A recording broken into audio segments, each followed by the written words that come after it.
So I've been thinking a lot about how arts provoke, reflect, and sustain cultural dialogue through a period like this that creates a new environment. So the people I have here, Don Simmons is the artistic director for Speakeasy Stage, and is an Elliott Norton award-winning director, producer, writer, and in fact is leaving here to go to the Elliott Norton Awards. Super true. And has been nominated for 6 or 7 awards. So we will be interested to see what you come away with this evening. Akiba Abaka is the new interim director, executive director of the National Center of Afro-American Artists. I had a chance to meet Akiba in December when I made a special trip to Boston to see the Black Nativity, and I'm so pleased that I was able, the 51st year of the production. Bill Marx is the founder and editor-in-chief of the Arts Views, and Anthony Piermarini, is an architect, co-founding principal of Lux Studio, and also of Brace, which is focused on socially sustainable design, and also an associate professor at Wentworth Institute of Technology. So welcome. We could spend an hour or more speaking with each one of these individuals, but I thought I divided it into 2 sections and ask questions and then and open it to discussion. So the first of the challenges. Akiba, let's begin with you. You're now leading an organization with a rich history, and you're taking over from someone who's been there for a long time, and you must now lead this organization into the future, think about contemporary issues, and what do you see as your major challenges and obstacles? Thank you, Elizabeth. There are 2 major challenges. One is slightly unique to the National Center, but not unique for organizations like the National Center, which essentially is overcoming its founder syndrome, right? And the organization, which I actually say it's 76 years in existence, because it is an offshoot of the Elma Lewis School of Fine Arts. And in 1968, she founded the National Center. So it was the continuum of the school. And most of the people who populated the National Center were her students and her instructors. And so one challenge that I have is building infrastructure that meets 21st century demands for a nonprofit arts center. The second challenge I have is undoing racism on this side of the work. In that, I have to say racism is a gas or a virus that we all catch.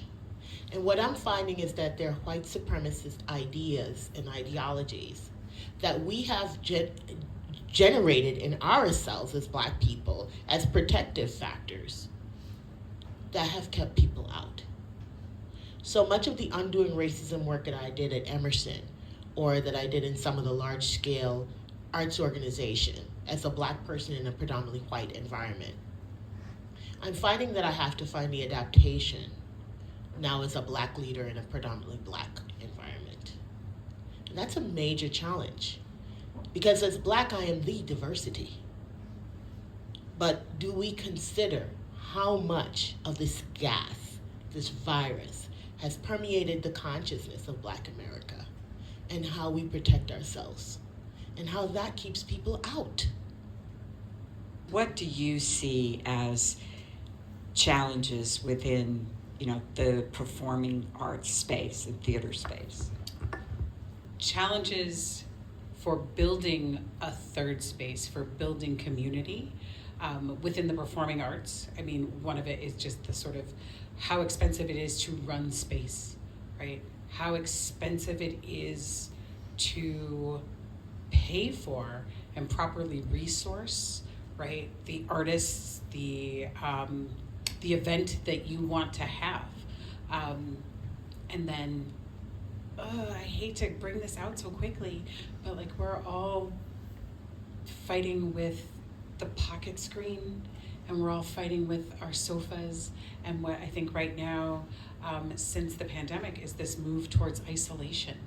And what do we have we found the thing that is going to get people to risk coming out, to leaving their places of comfort? And are we offering them what they want? I think those are some of the challenges that I perceive right now.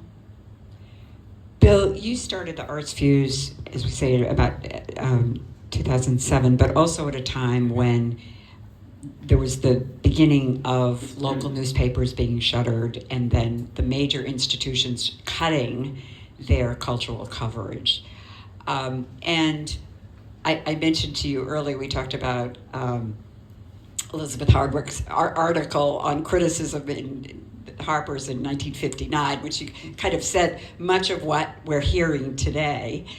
But what are the major challenges right now in terms of trying to encourage people to understand what's going on in literary criticism? Where is it? Is it available? Since the Arts Fuse deals with a lot of different arts, we'll deal with arts criticism or arts reviewing. And you said part of the issue, which is that major sort of mainstream magazines and newspapers have just gutted their arts coverage. When you gut your arts coverage, it says something to it says something about the institution, the paper, the newspaper, right? What it thinks about its cultural role.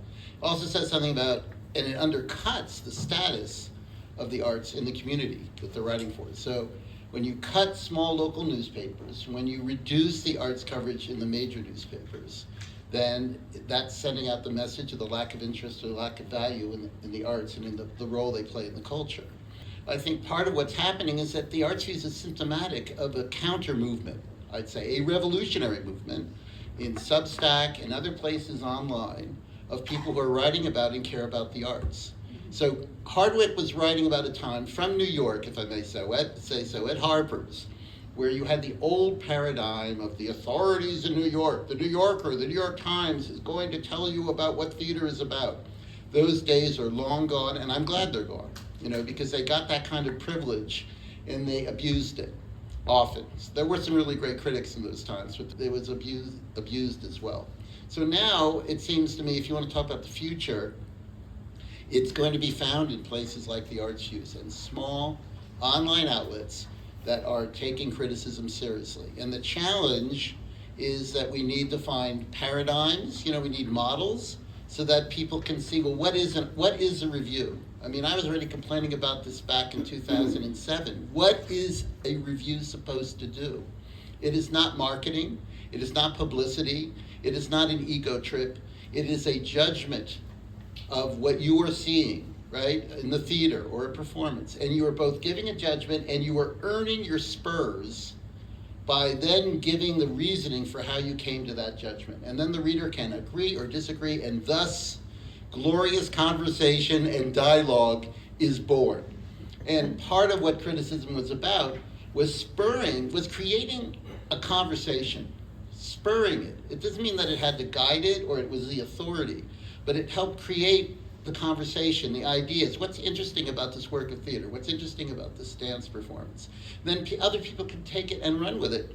And my feeling was always that the web offered an enormous opportunity for criticism, because the critic would no longer be seen as the authority, but as someone that was generating ideas, making a judgment, putting a line in the sand, and then having other people react. And that would become part of the review. My ideal, which has not been realized, was that the reviewer, let's say my review of a show, would only spur a conversation underneath it from a number of other people, all of whom talking about the review, or maybe taking it in other directions. The whole thing, the whole trail of conversation, that was the review. It was the dialogue. It was the talking about what this theater piece or this performance means to society or culture. So, so in a sense, Hardwick, respect what she had to say, but it was a very different time. And now technology has changed, and it seems to me that the form of the review has to change as well. Anthony, I've left you to speak last. I think design plays a very important, essential role in all of this, because how we live and work and play is going to have to be designed differently. I have just watched the documentary on Robert Wilson, Absolute Wilson, which I highly recommend if you haven't seen it. And he studied architecture at Pratt, and he worked with many people of different backgrounds. And we can see in his theatrical performances the play of design through Brace, the firm that you've formed. Also, you've done a lot with socially engaged design. So perhaps you can talk about what your practice is doing for the new. Yeah.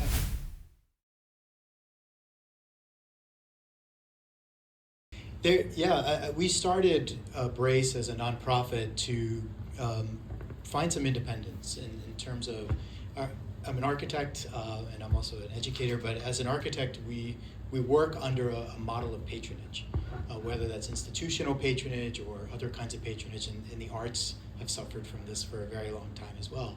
And so anything that's capital intensive is going to suffer from this. So we created Brace to find inroads and common ground with the community that we're operating in. What are the topics that people are discussing? And then what can we do as designers and architects and collaborators in response or in conversation with the community? So that is our mission. Brace stands for Building Research, Architecture, and Community Exchange.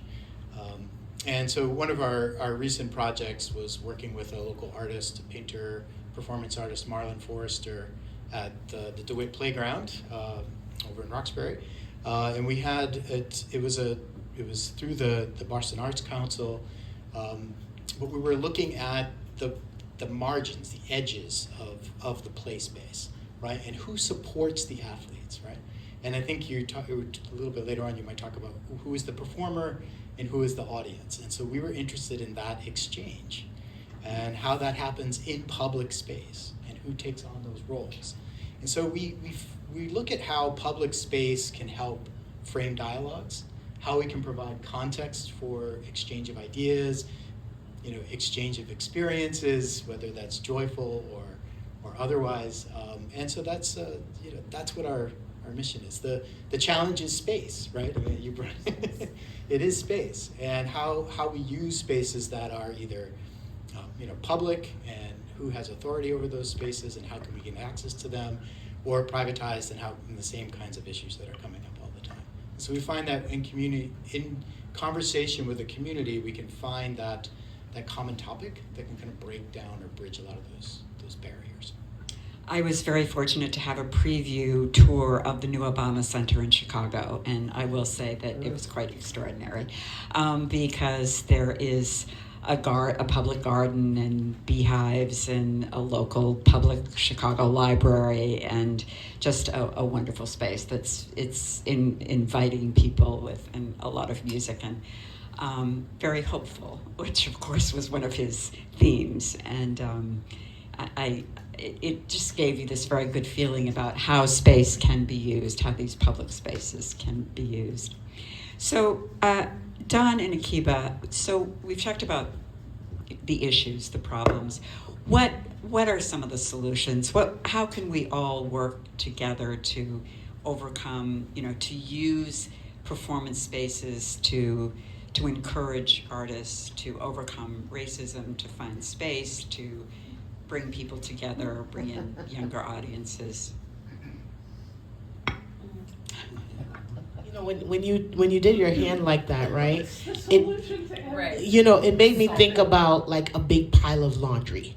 Is there a big enough washing machine to just throw it all in there and just get it clean? And because that's what it looks like sometimes. Two works come to mind. Someone shared an article with me that I'm studying now called Three Earths. Anyone heard of this? The Three Earths theory? It's three Earths.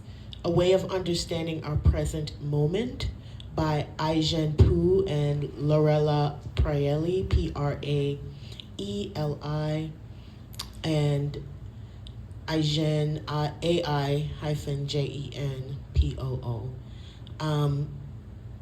In it, they talk about Earth's in multiple dimensions, and it's really a dimension of activities and ideas and consciousness. And so we're not going like quantum physics here. We're just talking about what's happening now and who's experiencing what. So the first Earth is the reality that we're coming out of, right? We come out of a reality that had moments of terrible global turmoil that was met with liberal resistance, transition, change. So the civil rights movement, freedom ending of apartheid, all coming from people working together to bring forth these changes, busing, etc. And now, second Earth is the Earth we're in, which is a disruption of all of those equity actions, right, that brought us together. And second Earth is separating us again. Now, third Earth is what comes after second Earth, right? It's where we're heading. But what the authors say is that we create third Earth now. And we're doing it now in these, and the central foci of their article is that small communities, gathering spaces, is the resistance, is the creation of the third Earth. Because, and they also talk about second Earth as being temporal. It could be something that lasts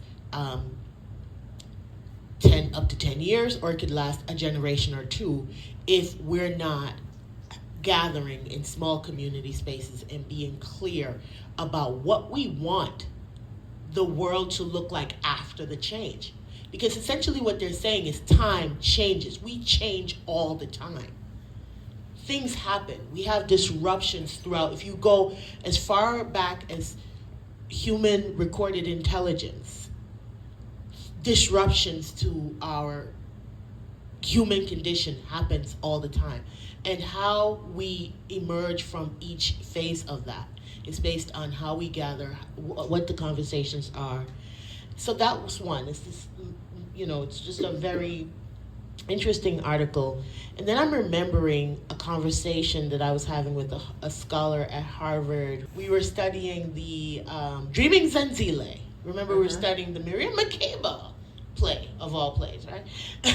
And this young woman was studying at Harvard, and she said, I am concerned about undoing racism because I don't know what world we have after racism is gone. We haven't created the systems to support the world of what would it look like when racism is gone. We don't have a container for that. That blew my mind. And then I got this third Earth, three Earths, and I'm like, whoa. And she's saying, well, when it's all said and done, what are we going into? What's next? And so I love, and I'm just gonna connect it to this third space, interestingly enough, because it's about education, right? So first space is home, second space is the academy or the school or the business, whatever place that we're always in some kind of discourse and learning. And third space is technically spaces of rest and recreation. And the idea that within these third spaces, there is a need for generative learning. And what the writers are saying in Three Earths is that this generative learning that is going to create the earth of our victory. And it's never fixed. It's really talking about how human beings gather in whatever space. So whether it's in the theater space, whether it's in a community art space, in the thick residential enclave that I have to generate from, whether it's in heritage-specific spaces, what do we make of ourselves now, and how do we send ourselves forward based on what we're desiring for ourselves? What are the conversations? What are the things that we're leaving behind? What are we wishing? What are we creating? Where's the freeze? Where's the unfreeze, if you're familiar with the Lewin's change model? You know, so I'll go there. Done. That's a lot. Yeah. I mean, I think something about what you're saying, what strikes me and what I think is needed to change or to create these spaces, to overcome the difficulties, is what I'm hearing, which is intentionality, right? We have to, either as space makers ourselves, be really intentional about the kinds of spaces and communities and people that we are pulling in. Like, what is it that we want to provide? But we can do it. Some of us can do it because we are doing this in community, right? Like, I have a team of people. And if I don't have the team of people that's my staff, I have a team of artists that like I love and collaborate with, and people that I'm always sort of working with and making things with, and we can create space. But for folks that don't have that same access, how are we making it possible for them to enter into our spaces? How are we signaling to people that you are welcome here? And how are we modeling ways in which you can create your own space? And then, right, the whole big old happiness pie of it is, how do we then exchange that space? Right? And so there's the really like commercial sort of like, well, I'm gonna put something on the internet and everyone will find me. But that is not how it works. So I think being intentional about, okay, well then what is it? Because there is so much noise that we're all trying to cut through right now. And I don't know that I have a good answer for that, other than small steps, more people, more opportunities, being intentional about the spaces, and finding ways to, I don't know, send up a signal, right? So others can get to us. Anthony. Can I just jump Yes, on? yes. Yeah, I'm sure we're on time, but Dawn, I really appreciate what you're talking about, welcome and space. And I add to that access, because when you're doing liberation work, you go through a lot of training, and one training is I'm building a home for a giraffe. Do y'all know the giraffe exercise, where I'm building a home I'm throwing a party and I'm inviting the giraffe. But the house that I am inviting the giraffe into, the giraffe can't move around the house. No one thought about his neck, and nobody thought about his needs. But he's invited to the party, right? And so I'm thinking about access and space, and how we move around that space, and intentionality. And you triggered a response that I think is also solution. Mm-hmm. So in First Earth and Second Earth, when in the case of my challenge around racism, undoing racism on both sides, on all sides really, who was centered, who was allowed to have the space? We have a peaking order that centered one group of people, one documented gender. I'll leave it at that. And so anytime that person, no matter where that particular archetype shows up on the planet, they are welcomed, they are centered, they are given as much space, they're allowed to be as intentional, they walk freely on earth. They can be anywhere at any time with as much space, as many coconuts as they need. And I'm just using that because I'm thinking about Castaway right now. Even if they're on the island by themselves, right? So as we think about these third spaces, as we think about gathering, as we think about welcoming, it's not just the invitation of, oh, I got to make sure that I have this friend and that, but do they know that they have access, space? Can they come with their intention? I don't just need you in my audience. Right. I'm not creating a Crayola box art center. Right? We did that with PRBC, right? We had to accomplish a space, Play Reading Book Club. My colleague here was a participant of a program I started at my last institution. But we had to create a space where people really felt that they could fail in community. They could fare in community. They could feel in community. They could fall in community. And that's space too. Yeah. Right? So yeah, I just had to, I hope that checks off, or I could just like sketch that as a solution, that when we create our spaces, there is access, communication, radical welcome, and it's a permeable humanity. So, did you? I'm Yeah. gonna, no, and then I'm gonna stop, I really am. I think just the thing that Akiba said that I would lift up, and we'll talk about it later, is that third space is not always a literal space. Right? It is that community piece. And that, I think, is what my organization is going for, is also just, right, we have created belonging through that intentionality, right? And through that, who is making these programs, who are we centering, how are we thinking about everybody that is coming in, or everybody that we want to come in, and that's not always, right, a physical space. I'm gonna stop so that hi, Jens.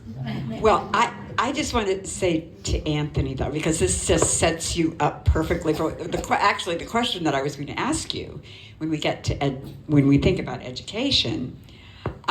So how are architectural schools dealing with these new issues? Because clearly, we look, for example, in New York at the Metropolitan Opera, which is really struggling. A tremendous deficit, and partially the space is too large and cannot be readapted. And you look at something like St. Anne's Warehouse or the Armory, I mean, those are spaces that are being used because they can be adopted to do all kinds of various events. But how are you teach architecture? How are they looking at the future? And now they need to design, the spaces that they're developing aren't going to be built for a few years anyway. So what's happening within the curriculum and within those institutions? Yeah, it's a great question, and I think part of it is defining what architecture is, and what it does. I mean, I think architecture can do a lot of things. It is something that through the thinking about architecture you can begin to mediate and create social relationships through the way that architecture is produced. And that's not just putting the pencil on paper. That's the process of getting there. And architecture is really slow. It is so slow, and I think that's to its benefit, to enable people to contribute. And there's a lot of people that contribute to it. And so in schools, we are tasked with thinking about what are the technical challenges of architecture. We have a planet on fire. We need to deal with that, and not getting too far afield, but the building sector contributes to more than 30% of all the greenhouse gases on the planet. So we have some responsibilities, right? The other side is it produces emotional, social effects in its being. And so we have to work with students to balance those things out. I teach in the graduate thesis program as well, and that's the place. That's where what's important, because the students generate the topic, and they have to figure out how to unpack this. What's the framework, the critical framework you're going to enter into this challenge with, and then how do you develop your own tools in order to deal with it? Visual tools, communicative tools, design tools, and then what are you going to say? That's hard, right? That's a lot. And I think it's going through that process with the students that they begin to establish their values, their ethics, how to see how that is played out in a physical environment, what works and what doesn't. Who does that inherently include and exclude when in the process of design? Who are you considering when you design that space outside or that space inside, right?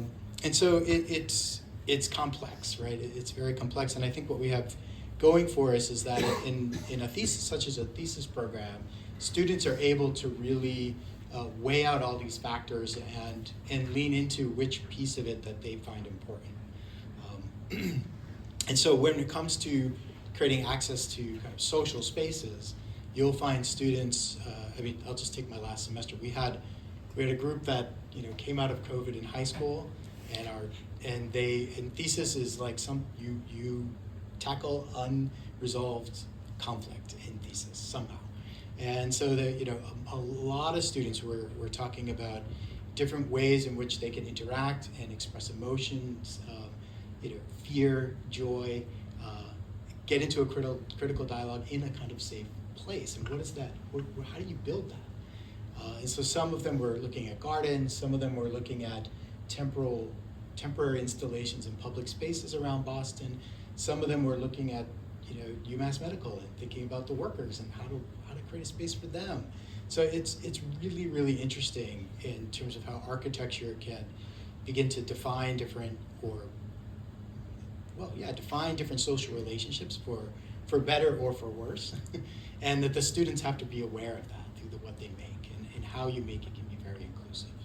Are you encouraged by what you're seeing? Yeah, for sure. Among Gen Z, and it's a completely different. So many different challenges, but I think the values that we're seeing in school are incredibly optimistic. They know there's incredible challenges, but they're rising to those challenges. Bill, I recently heard Brandon Taylor speak. He's the brilliant young writer critic who his debut novel was longlisted for the Booker, and he teaches creative writing. And he said, "I teach creative writing, and my students haven't read the classics, and they don't read deeply. They read short things." And so, what do you find about young students now who are writing criticism across the arts? I'd like to talk about that, but I want to respond a little bit to what I've heard before, if that's okay. You can do it every Because I love that idea of Earth 1, Earth 2, and Earth 3. I'm loving it. I guess I would say that I want to talk, you're talking about optimism. I want to talk I'll be a bit pessimistic, and I'll talk about failure. First, let me talk about the failure of the cultural side of things, meaning our critics and our cultural writers, particularly Boston, but I think you could also talk about it nationally. Are they in Earth 1 or Earth 2? I kept thinking they're mainly stuck in Earth 2. They are not looking at or trying to push the arts to conceive of what Earth 3 would be like.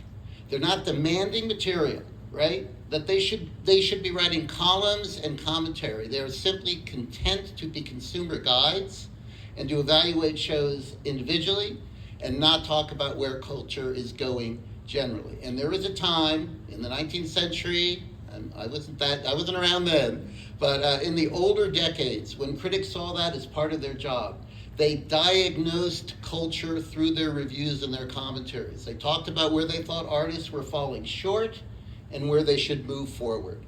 So I say Earth 3, gung-ho, in that critics should be not accepting what they see now, but should be demanding more. And I do not see enough of that.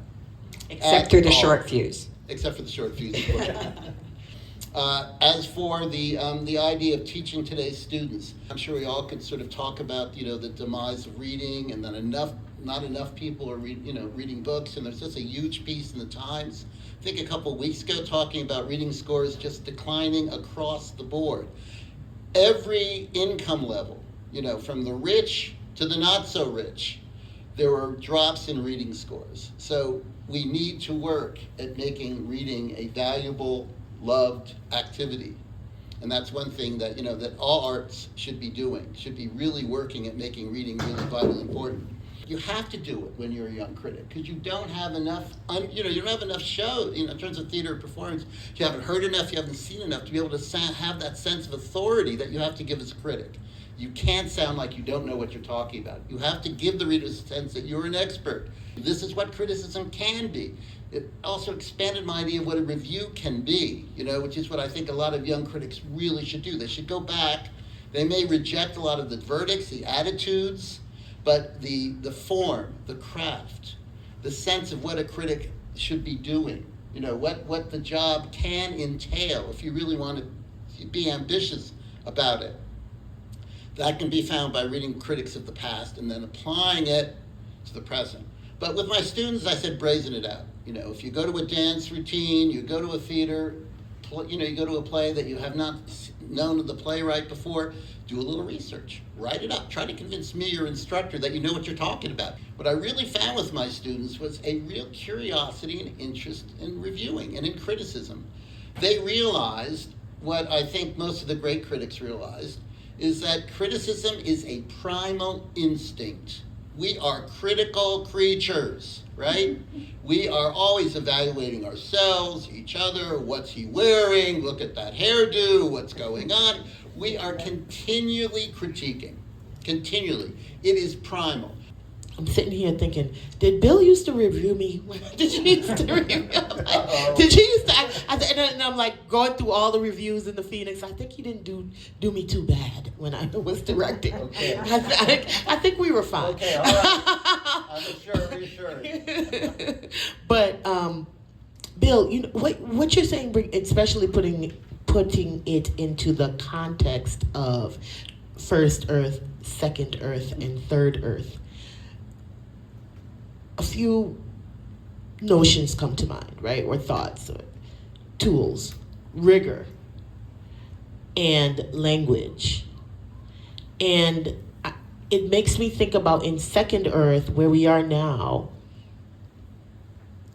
in first Earth, there was a rigor of inquiry, art, culture. So when you're talking about the arts being responsive to the time, it reminds me of Amiri Baraka in his Leroy Jones era, when he was the cultural partner to the Black Power movement was the Black Arts movement. And he was describing what it was and why it was important. And he said, you know, our job as artists, especially performing artists, is to see what's going on in the streets, put it on stage, so that the man and woman who has to go to work every day and didn't see what happened with the cops beating the brother down in the street, when he comes to the theater at night, he can see what happened when he was at work. You know, right? And it's that, right? Because like we're working, we got like jobs, and we don't know what's going on, and we are in different levels of rigor, and it makes me, you know, in that time, that's the first Earth that created the liberal movements that now the second Earth is disrupting. But I'm also thinking about right now as I think about democracy and all of what you're saying, the most rigorous thing for us now is violence. Violence and canceling everything. It's either I'm going to shut you down or turn off your lights permanently. But that rigor of thought, of inquiry, interrogating oneself, it feels like it's not trending the way it trended before, you know. And even when I was in high school growing up, there was a time when which was only yesterday, I was just there. But we wanted to know about the world that we were in a way that was, and if something displeased us, it wasn't just either kill by turning off the switch, or kill by shutting down somebody's idea, or kill by like harming people, right? And then I'm looking at the audience, and it is Boston spring. Everybody looks really, really nice. And we're not sitting on a patio on Newberry Street doing like a nice drink right now, maybe later. But we're spending our time on a Monday evening, great weather in Boston, having a pretty rigorous conversation, or at least leaning into this idea, especially listening to Bill. So,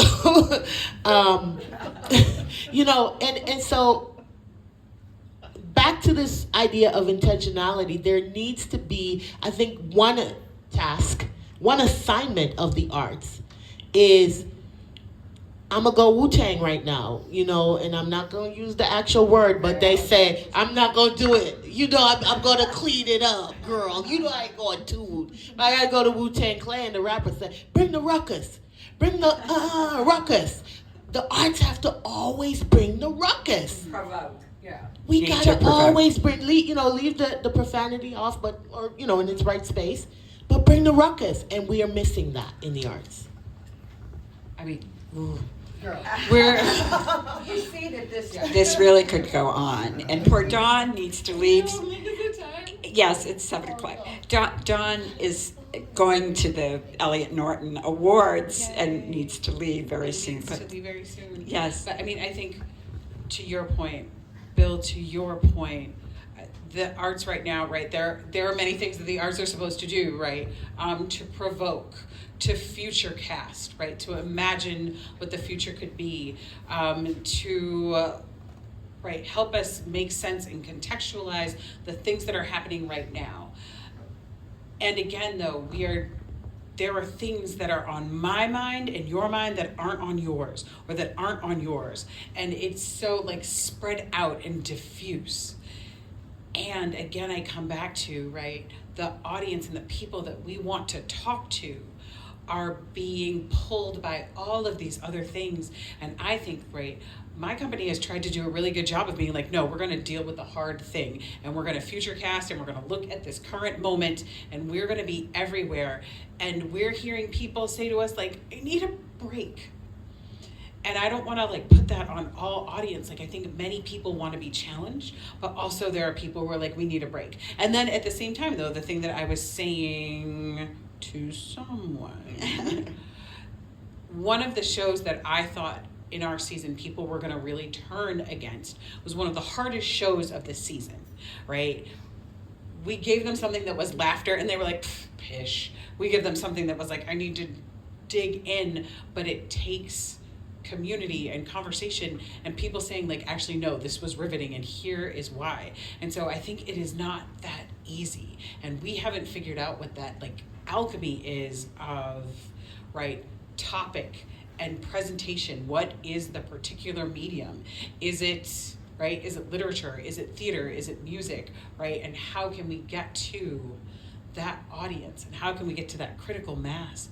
And that, again, I think the generations that are coming up are also just not being taught to love the thing that we're all doing, right? There's something else that's out there.